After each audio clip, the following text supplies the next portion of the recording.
Growing up around this time of year, I remember this album would be playing around the house. This album was called A Charlie Brown Christmas by Vince Guaraldi, the jazz pianist who was the composer for the TV animation of the Peanuts comic strip. Let me know if you're also a fan of the Charlie Brown Christmas album.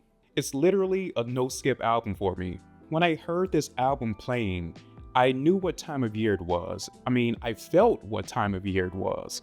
And when I hear it playing today, hearing that piano play those iconic melodies, I can still revert back to that feeling of warmth and comfort.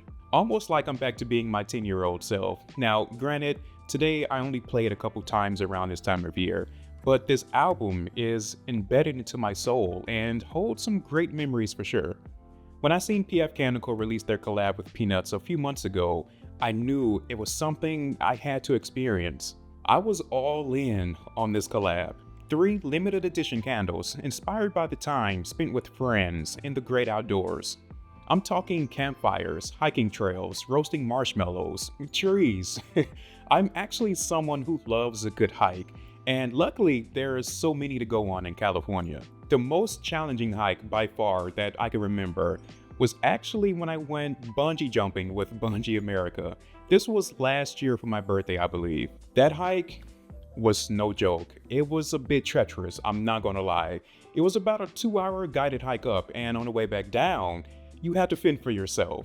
Got lost on the way back, and my girlfriend almost got swept away by strong currents in one of the river crossings. We're able to laugh about it now, thankfully.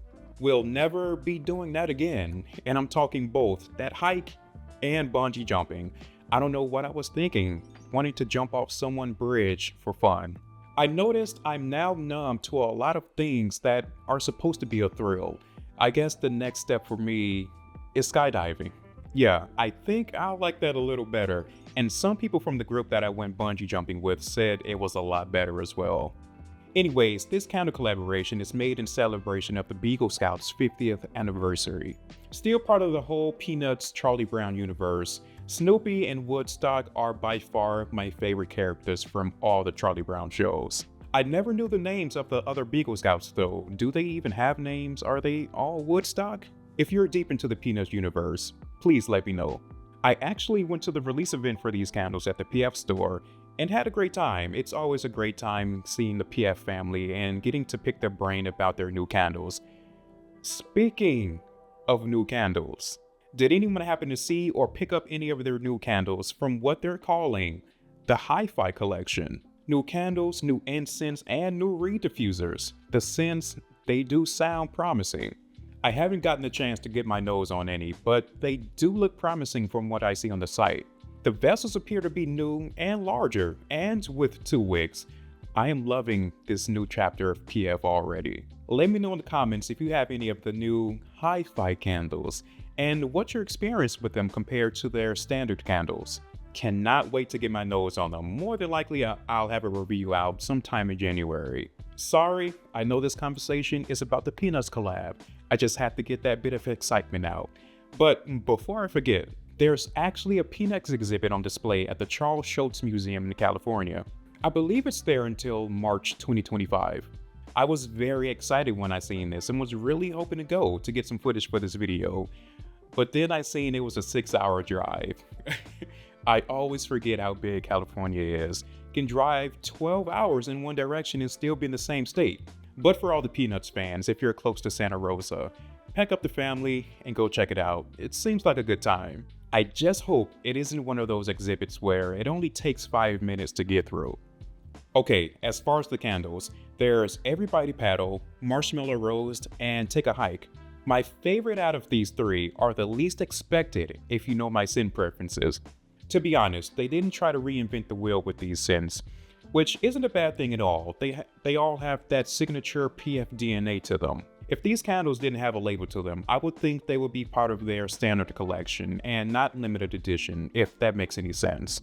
And I'm comparing these to some of their really good releases like the Soft Focus collection, which was simply incredible, and my favorite release, Wild Herb Tonic. The scents from the Peanut collab are safe, but they're still good. I believe they're all sold out at the moment, but many of you were able to pick them up and wanted to know my thoughts on them.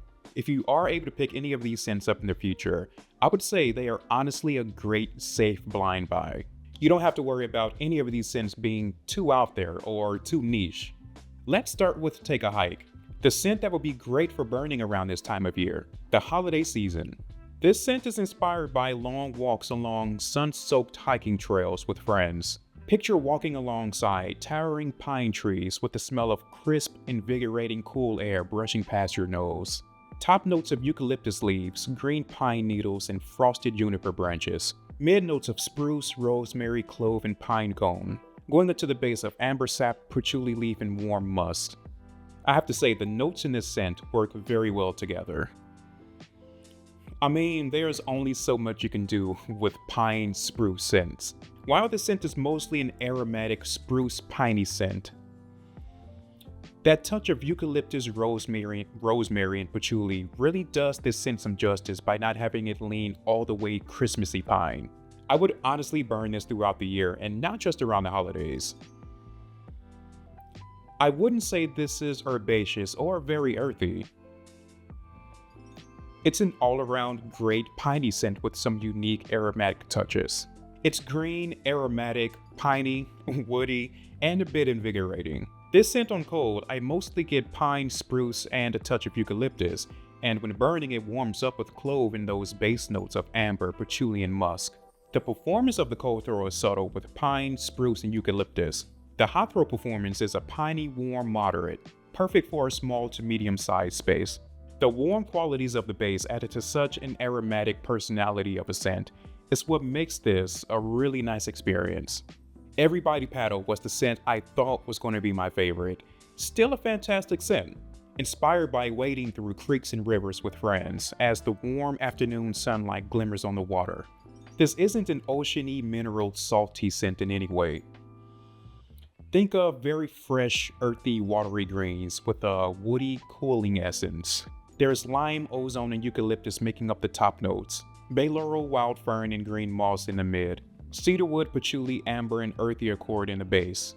Right off the top of smelling this scent, I get a very clean, crisp, refreshing essence.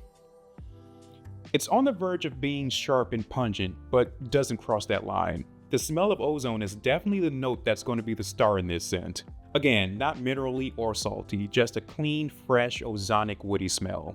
Think of a fresh rainfall or fresh air. Yeah, definitely like taking a breath of fresh air. Eucalyptus makes an appearance too, providing a soft, cooling touch. I think the eucalyptus was a great addition to this type of scent, in my opinion. I don't get much of the tartness from the lime, but I'm sure it's doing its part in this blend with an added freshness. When this is burning, that's when more of the greens and the woody warm base are introduced, providing the full personality of the scent. I would go as far as saying this is a masculine type of scent. Clean, fresh, woody, the basics for men's fragrance. I actually think this scent is perfect for a well-maintained, clean bathroom. The steam from a shower would carry the scent beautifully around an enclosed space. Just don't forget to put out the candle. I don't know how long your showers are. Either set a timer or transfer the candle to another room so you can keep an eye on it. The cold throw performance of this scent will also be subtle with a moderate hot throw, great for a small to medium sized space like an enclosed bathroom. Now, when I first seen Marshmallow Roast, I thought it was going to be this overly sweet scent that I wasn't going to like too much, to be honest. Boy, was I mistaken. Inspired by late bonfires with friends, deep conversations under the night sky, and you cannot forget the s'mores. What's a bonfire without delectable s'mores? When I put my nose on this scent at the launch event, I was kind of confused, conflicted, a bit discombobulated. I smelled Everybody Paddle and just knew that was going to be my favorite from this collaboration.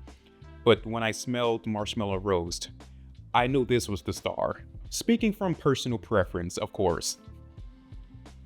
Marshmallow Roast is sweet, but not in a gourmand type of way. It's a smoky scent overall, but there's this sweet essence in the background that makes this such an amazing sensorial experience to the nose. This scent teeters back and forth between smoky and sweet. It's the perfect blend between the two, in my opinion. And what discombobulates my mind even more is that there isn't any gourmand notes in this scent. I mean, there's tonka in the base, which is giving off that creamy sweetness, but would you consider tonka a gourmand note? Lemon, Palo Santo, and clove make up the top. Cedarwood, tobacco leaf, and moss in the mid. Patchouli, that sweet tonka, and sandalwood in the base. I would also say this is more of a linear type of scent. The base notes are prevalent along with the mid and top notes. I feel like I'm getting all of the scent at once instead of getting something different when this is burning. The top notes are bright and strong, with that lemon providing a freshness to a warm woody Palo Santo and mild spicy clove, with the tonka providing that sweet creaminess to the overall scent. All of the notes work very well together in this scent. Unexpectedly, by far my favorite from this collab. One of the main reasons probably being I thought this is going to be an overly gourmand candle, given the name Marshmallow Roast. The cold throw performance is of course subtle like the rest, and the hot throw performance is moderate for a small to medium sized space, filling the room with that delectable smoky sweet scent. If you're able to get your hands on these candles, please jump on it, and if you have any of them, let me know your thoughts in the comments. How do we feel about them? Were you just as surprised with Marshmallow Roast as I was? Let me know your thoughts. I cannot wait to get my hands on that hi-fi collection.